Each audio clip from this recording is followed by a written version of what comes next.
Hello, hello, hello. Welcome back ulit sa ating YouTube channel. Ngayon, nandito na tayo sa may Sabana para pasyalan natin yung request ni Ma'am Lani Pajardo dito sa may Block 63, Lot 17, yung hinahanap natin. So, ito na yung possible na maging lugar ninyo. Nakita na natin yung Block 63. So, ito na yung Block 63. So, Lot 12, Lot 14 nandito sa kabila. At kung lot 14 ito, malamang 15 yung doon sa kabila kasi kabilaan to eh. So itong block 63, so kabilaan ng bahay, yung pagkakaayos nila. So kung block 63 ito, doon sa kabila ay block 63 rin. Tapos yung orientation nila ng lot, pagkakalagay, kunyari nito ay 14, nandoon sa kabila yung 13. So 14, maring 15 nandoon sa kabila, tapos 16, 17. Nako, ayun. Ayun yung hindi pa natin ma-determine ngayon, Ma'am Lani Pajardo, kasi hanggang lot 14 lang ho yung mga nandito pa. Oh. So inaayos pa nila. Although may mga na-relocate na rin ho dito. Kung 14 ito, 15 sana itong kabila na hindi pa inaayos. Tapos yung sa kabila doon ay 16. Malamang ito dito ay, ito na po yung 17. So hindi pa ho inaayos itong kabilang side na to.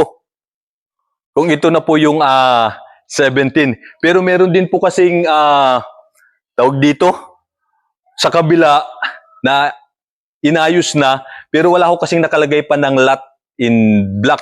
Usually meron na sa dulo, sa parang doon, meron na nakalagay na block 63. So ibig sabihin, itong buong bahay na to, yung bahay na to hanggang dito, ayan ay block 63. Kasama itong sa kabila na to hanggang doon sa may bukana doon.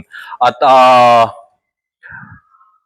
kung ang bilang ay 14, 15, 16, 17, kung baliktad naman yung pagbilang ay 14, 15, 16. Kung ito yung 16, doon sa kabila naman yung 17. So, kung 17 po sa inyo, either ito, yung possible na maging bayo ninyo, o yung sa kabila. Yung sa kabila nito maganda kasi gawa na, inayos na, parang katulad na nun, no? Yung may mga pintura doon na bahay.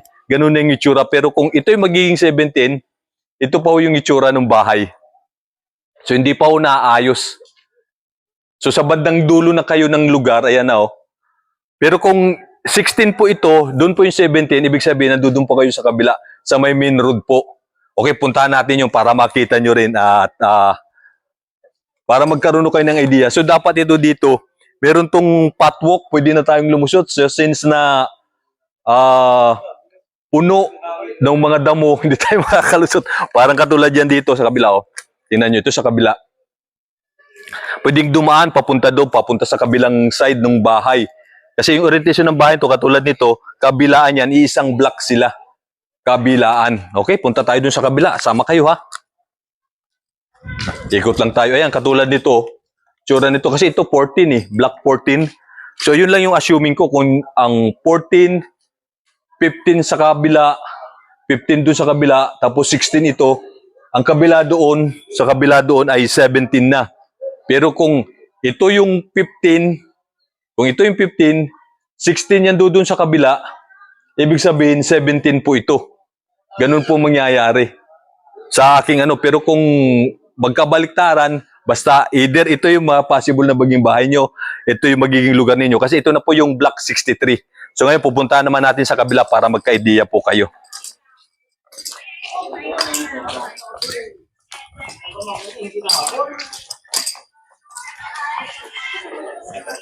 Sir, makikidaan po uli ah. Salamat po sa inyo. Thank you po.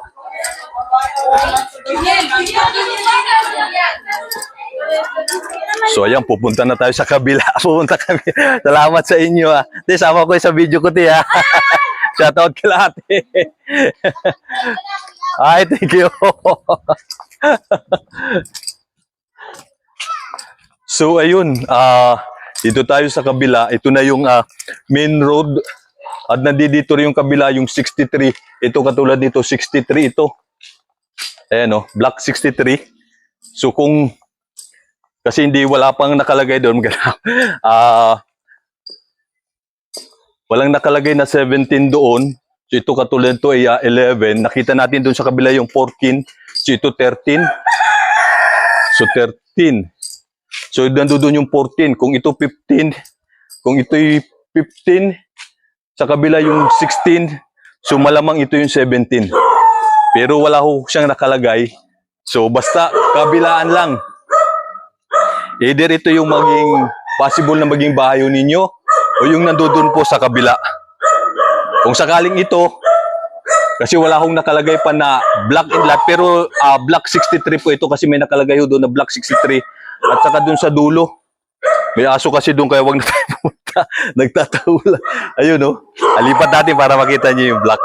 So ayun no, block 63. So ibig sabihin itong mga bahay na to, itong apat na to ay block 63 po yan. So kaya iniisip ko, malamang ito yung lot 17. Kung hindi po ito, yung nasa kabila naman. Sa kabila na yun doon, na hindi pa gawa. Kasi 13 ito, gandang hapon. Apo. Opo, may nagpapahanap kasi si Miss Lani Pahardo. Gitna. Abuti kilala niyo no. Ito. Kasi nakalagay sa kanya is lot 17 te. Ito yung 17? 23 te. 23. At 23. Oh, block 63, lot 23. Okay. Ate, sama ko sa video ko, okay lang? Sige, te, hindi na. So, ayun, si nanay na nakatira na dito. Ito, te? Te, ito po? Yung, ito? Okay, ito. So, lot 17 to, te. So, ayun, te. Malamang ito po yung maging bahay ninyo. Kung hindi po yan, ito. Kung hindi po ito, yung nasa kabila. Pero kung sakasakali po ito yung maging bahay ninyo, ito po yung magiging lugar ninyo. So, dulo na po ito. At ilog na ho yung kabilang side na yan dyan. Tapos, ayan, ito yung magiging lugar ninyo kung sakasakali. So, para sa akin, ito ang tawag ko dito yung main road. No, malaki yung kalsada ninyo. Kasi nasa gitna, although hindi naman na ito magiging daanan sa sasakyan kasi ano na to dulo na to, parang dead end na. Ilog na yan dyan sa kabilang side na yan. So kumbaga yung pupunta na lang mo dito, yung mga residente na lang na mga nakatira dito sa lugar na to. So ayun, yung katapat naman ninyo ay block 64. Okay, so yun te. Kasi walang nakalagay pa na ano, pero sabi nga ni nanay, ito daw po yung lot 17. So, kung hindi po ito... Ayan o, may Pahardo. Ito kay Google. Ito yung kay Bong. Bong, Yan ang Bong. Okay. Mukhang kilala nyo, te, yung kapitbahay nyo na. Taga doon din lang ko sa inyo. Okay. Sige po. Mabuti. Nauna lang ko kayong malipat to dito. Ayun, te, ayun, si nanay nga, kakilala rin kayo. Kung hindi po yan, basta nandito. Ayan, nandito lang sa lugar na to. Wala na ho kayong mapupuntang pang iba. Saan po yung Tibigat eh? Sa St. John po yung mga pinag-demoli. Naik din. Hindi po Tibigat, Tansa. Tansa. Okay. Mga demolish. Oo. From Tansa. Tapos dito na nadala. Akala ko po mga taga-Naik din kayo. So ayun te, sabi nga ni nanay, galing din ho siya ng Biga. Kung taga-Biga po kayo, ayun si nanay, kilala rin kayo. Either ito yung magiging bahay po ninyo. Kung sakasali. Pero sa akin maganda itong lugar ninyo kasi main road itong kalsada. Pinakadulo na. So malaki yung kalsada ninyo. At the same time, ang pupunta lang dito yung mga residente na lang ho dito sa lugar na to. So wala na hong iba. Kaya sa akin maganda yung lugar ninyo. Ayos na ayos. Malaki yung kalsada. At wala nang ibang tao pupunta kasi doon, sa dulo na yan, dead end na yan dyan. So may ilog ho dyan na pagkataas-taas siguro mga 4-story building yung taas ng ilog na yan. Hindi naman ho binaba itong lugar na to. Kasi kita nyo yung mga kawayan na ho yan. Mga dulo na ng kawayan. Pagkakataas ho, galing ho yan dun sa baba. So okay, so yun. Maraming pong salamat so sa inyo. Shoutout to kay Ma'am Lani Pahardo. So sana ay nagkaroon kayo ng idea. At sinanay nga, na galing din nung sa inyo Biga. Biga yun, Nay? Biga, ayun. Biga daw. Kung galing po kayong Biga, so ayan, kilala kayo ni Nanay. Katapat lang ho ng bahay ho niya. Pagdating niyo dito, makikilala ho ninyo si Nanay na nagturo sa atin na ito daw po yung bahay po ninyo. Kung hindi po ito, ayan lang ho. Basta dito lang sa dalawa na yan. Nandito lang ho. Comment na lang ho kayo kung kailan ho kayo re-relocate. Ayos na ho ito eh. Kuryente na lang yung kulang at saka tubig na no? O sila Nanay, may tubig na oh. Yun, may tubig na. Ilang linggo kayo na bago nagkatubig na Hindi pa ako kami nalipat. Nag-apply mo. May tubig na kagad kayo. Mabuti. Pagdating nyo dito, may tubig na kagad. Bago kami lumipat, nag-apply. Mainam. Kasi yung, yung iba doon na dadaanan nyo, Nay, wala pa. Oo. Dahil pa naman, supply pa, no? At least kahit kayo, papaano, okay na, wala problema. Kuryente na lang. Yun, may kuryente na rin pa. Yung submeter, kung sakasakali, wala pa kang kuryente, pwede naman kayo makitap kay Nanay. Kakilala kayo kay nakitap din. Kakilala kayo ni Nanay, kakilala kayo ni Nanay. Kaya pagdating ninyo, yung katapat na bahay ninyo, si Nanay yung nagturo sa atin. Makikilala nyo sa pagdating nyo rito. Okay, sige, maraming pong salamat sa inyo. Yung flex ko lang, meron po tayo isang YouTube channel pa. So, kung saan yung mga charity works natin, doon po natin ina-upload yung Ardel Alibay, no? Charity TV. So, doon po natin ina-upload lahat ng mga charity natin ginagawa. At paki-support na lang ninyo, paki-subscribe na rin ninyo, and then paki-share o paki-view na lang yung mga videos na ina-upload natin. So, kukunti pa lang yung video natin kasi bago pa lang dun eh. Meron tayong mga pinag-uploadan dati, parang walang nangyayari sa mga views. Kaya nagawa ulit tayo ng panibago para baka ako may, yung dati pa kasi yun na may tawag dito, may mga violation kaya parang hindi gumagalaw, walang nangyayari, parang kahit isa, parang ayaw nila panoorin. Okay, so yun. Maraming pong salamat po ulit sa inyo sa mga walang sawang sumusuporta sa ating YouTube channel, sa mga nagsasubscribe, sa mga nanonood. So maraming salamat po sa inyo. Ngayon, sinamantala na natin kasi maganda na yung panahon, umaaraw na.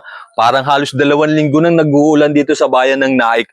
Kaya hindi tayo makapag-video. Parang last lang yung update natin sa school, sa may Malainin, sa may Balay, yung pabahay doon, yung school na nasa loob mismo ng mga pabahay, no, doon sa may Malainin bago. So yun yung last lang natin sa kasi nag-uulan talaga. Walang humpay. Okay, so go na po tayo. So ayun, shoutout naman po muna tayo. Shoutout kay kay Sir Brian Tulitol. Shoutout kay Sir Yudi Putakat. Tapos shoutout kay Sir Rod 73. So shoutout kay Ma'am Sir Idito Lobo, Block 32 lot 7 tindahan sa Parkstone ito. So ayun, mura daw yung mga paninda nila doon. Bili na kayo doon sa kanila para malaman nyo kung talagang mura, pero mura daw, parang yung Red Horse 60, basta mga ganun. Basta mura daw yung sa kanila, paninda nila. Okay, so yun lang. Maraming pong salamat ulit sa inyo.